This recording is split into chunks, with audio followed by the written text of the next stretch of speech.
Hello friends, কেমন আছো সবাই? আশা করছি সবাই ভালো আছো।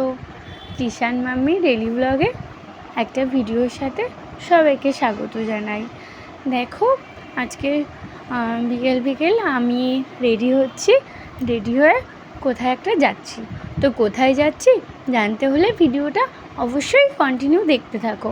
তো দেখো, বাবানও উঠে গেছে, ওকেও রেডি করাবো, আমি আর বাবান মিলে যাব। তো এই শাড়িটা দেখো, এটা হচ্ছে আমার বিয়ের আগের শাড়ি। এই শাড়িটা পরে আমি আইবুড়ো ভাত খেতে গেছিলাম আমাদের কাকিমাদের বাড়িতে। তো এই শাড়িটা আমার বেশ ভালোই লাগে, স্বস্তিক দেওয়া আছে, মিরর বসানো, বেশ ভালোই দেখতে। তো দেখো, আমি আর বাবান দুজনেই রেডি হয়ে নিয়েছি, প্রায় ম্যাচিং হয়ে গেছে। আমার ব্লাউজের সঙ্গে ওর ড্রেসটা ম্যাচিং হয়ে গেছে। তো আমি আর বাবান যাচ্ছি। তো বাবান তো ছোটোবেলা থেকেই বাইরে বেরোতে খুব ভালোবাসে, ওর জন্য ও আর আমি রেডি হয়ে চলে এলাম। কোথায় এলাম দেখো, আমাদের পাশের বাড়ি একটা দিদির বাড়িতে শিবচর্চা হয়, সেখানেই এলাম। এই যে চর্চা হচ্ছে দেখো, তো এই চর্চা না খুব ভালো লাগে এখন আমার।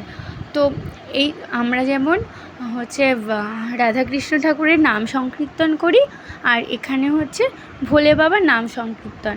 এখানে হচ্ছে ভোলে বাবাকে ডাকা হয়, মানে আমরা যেমন হরে কৃষ্ণ হরিনাম করি, আর এখানে ভোলে বাবার সব গান হয়।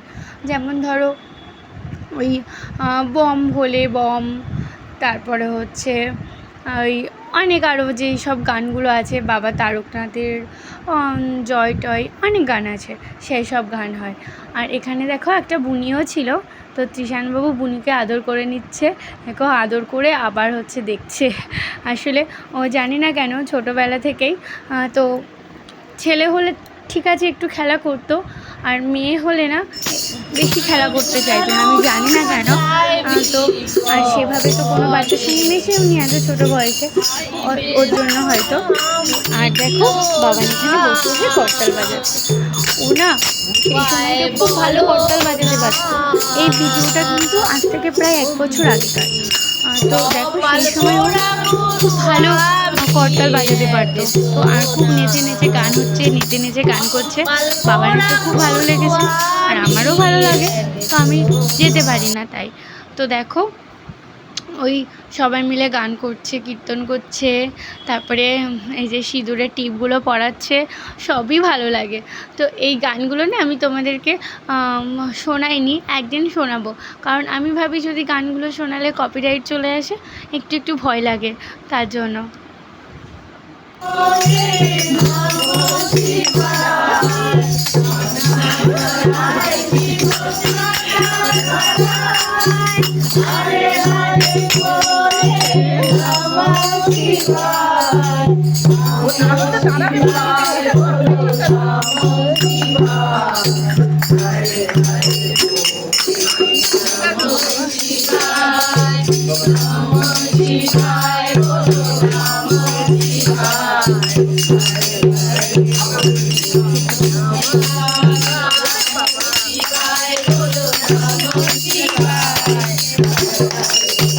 আমি এসেছিলাম বাড়িতে সন্ধ্যা দিতে, ঠাকুরের সন্ধ্যা দিতে, আর এই কান্নাকাটি করে চলে এলো বাড়িতে।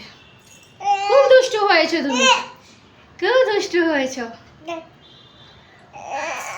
আর যাওয়া হবে না, বেশ ভালোই গান শুনছিলাম, ছেলেটা এত জ্বালাচ্ছে। হ্যাঁ হ্যাঁ হ্যাঁ, খাবে খাবে।